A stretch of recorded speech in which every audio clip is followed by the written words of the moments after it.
Olá, tudo bem com você? Bem-vindo, bem-vinda de volta. Aqui é Eliane Girão mais uma vez com você. No vídeo de hoje falaremos sobre a gestão estratégica de departamentos jurídicos. E por que vamos tratar sobre esse tema? Bom, pela minha experiência, eu poderia listar uma centena de argumentos, mas vou listar apenas os tópicos que entendo serem mais relevantes nesse momento.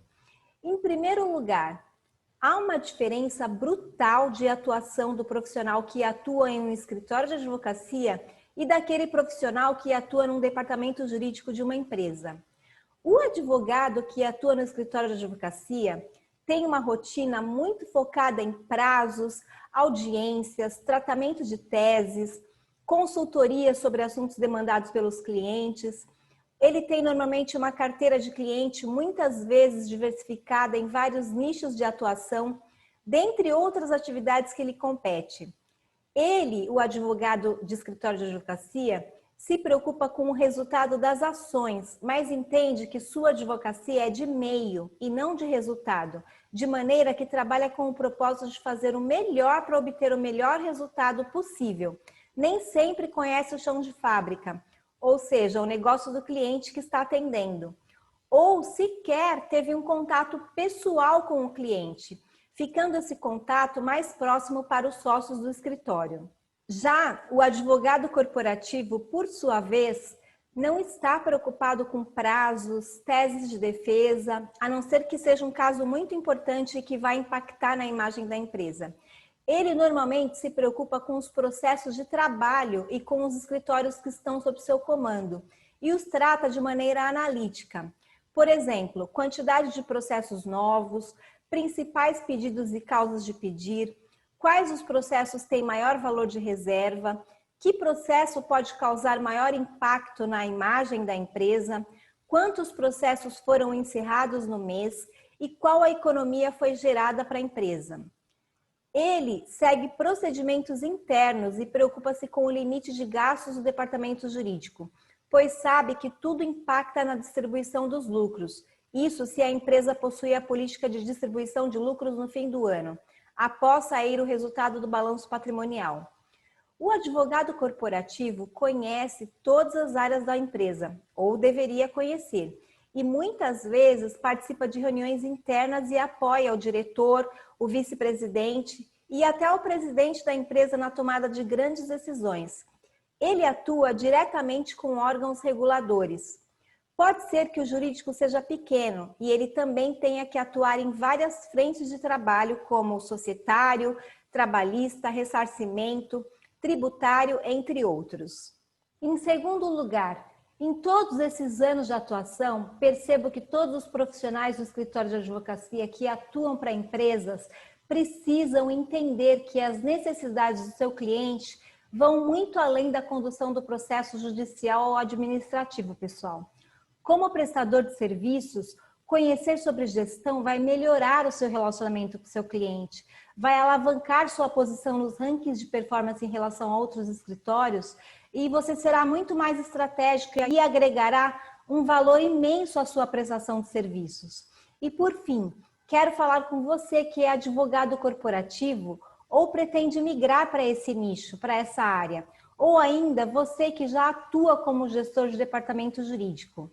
Eu tenho certeza de que você nunca teve a oportunidade de conhecer o mundo corporativo na faculdade de Direito e posso afirmar que você tem aprendido na raça, no erro e no acerto e que isso pode ter elevado seu nível de experiência.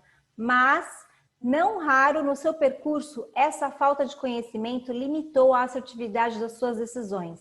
Não te permitiu perceber que sua atuação deveria ser diferenciada, buscando apoiar as decisões e diretrizes da empresa de maneira lícita, mas sempre buscando as melhores formas de conduzir a solução de um problema. Se você se identificou com pelo menos um desses tópicos, deve ter percebido ao longo dos nossos vídeos sobre os pilares da gestão estratégica jurídica que tudo o que falamos até agora pode e deve ser utilizado tanto na gestão de escritórios de advocacia como na gestão de departamentos jurídicos. Você deve sim utilizar as ferramentas do planejamento estratégico, aplicando as metodologias que falei anteriormente, como a análise SWOT, por exemplo, analisar os pontos fortes e fracos, internos e externos do seu departamento jurídico, para entender os processos de trabalho, aqueles processos que serão melhorados com a aplicação do PDCA ou do 5W2H, por exemplo, definindo e distribuindo as atividades de maneira estratégica. Você deve aplicar também as técnicas de gestão de pessoas, buscando entender o seu perfil de trabalho e o seu autogerenciamento. E ainda, se você é gestor, deve conhecer o perfil dos seus colaboradores, distribuir as tarefas e atividades de acordo com a evolução e perfil profissional de cada um, preocupar-se em buscar através da diversidade o aprimoramento da equipe e cuidar para que conheçam o chão de fábrica, conheçam o core business da empresa, conheçam a visão, a missão e os valores, a fim de que estejam alinhados com os objetivos da organização. Ainda, seja você advogado corporativo ou gestor de departamento jurídico, é possível sim fazer o seu marketing pessoal e do próprio departamento, tudo de maneira ética, buscando sempre levar o nome da empresa e o reconhecimento da força do departamento jurídico, internamente e externamente. Há formas de fazer esse trabalho e os resultados são excelentes para todos os envolvidos. Falamos ainda de finanças na advocacia nos vídeos anteriores, e você pensar que isso não é com você, né? Bom, sabemos que advogados não gostam de trabalhar com números, mas é sim imprescindível saber pelo menos o mínimo. Seja você advogado corporativo, gestor de escritório ou gestor de departamento jurídico, você precisa acompanhar os números. Há desafios reais nesse sentido e os stakeholders, que são os acionistas, presidentes, vice-presidente, diretores, colaboradores e etc., esperam que você saiba conduzir, como, por exemplo, o budget, que é o orçamento do departamento jurídico, conduzir o provisionamento das ações judiciais ou administrativas, a busca pela redução de custos, pelo melhor proveito econômico em um processo, pelo ressarcimento, dentre outras coisas que você precisa acompanhar. A linguagem do gestor, tanto do escritório como do departamento jurídico, deve estar alinhada à linguagem da empresa. E por isso, entendo que não dá mais para dissociar os números das atribuições do advogado. É preciso diferenciar os termos financeiros, isso é o mínimo. Pensando nisso, eu trouxe 2 termos que talvez você não conheça, ou ainda, talvez entenda que são a mesma coisa. Você sabe o que é um budget? Budget ou orçamento é a quantia reservada para honrar com as despesas os custos dos meus projetos, com processos, cursos, pessoal, tudo isso em determinado período de previsão de receitas. Já o planejamento orçamentário é a definição de um objetivo a ser atingido em determinado período e a separação da quantia necessária para atingir o objetivo pretendido. Como, por exemplo, a implantação de um software jurídico. Você precisa fazer um planejamento orçamentário para comprar, adquirir e implantar um software jurídico. Entendeu a diferença? Ainda, é fato que em muitas oportunidades o próprio gestor do departamento jurídico ou o advogado corporativo participará de reuniões estratégicas que tratarão do cumprimento de metas e também do planejamento financeiro. Até os próprios contratos com os fornecedores devem acompanhar essa análise, e não apenas sob a ótica legal. Com relação à parte financeira, eu tenho um caso relatado por uma cliente antiga que trabalhava em uma multinacional. Eles estavam lançando um novo produto no mercado, tinham uma projeção de vendas internamente e contrataram uma empresa terceirizada para produzir um kit. Na época, esse kit era feito tudo impresso. Esse kit acompanharia o produto. Pois bem, no momento de analisar o contrato, essa minha amiga, minha cliente, verificou que havia uma cláusula que informava que seriam gerados 1000 kits por mês. E o valor do pagamento era a quantidade de kits impressos X vezes o valor XY. Durante a análise do contrato, ela não se preocupou apenas com a parte legal do negócio, mas com os gastos da empresa.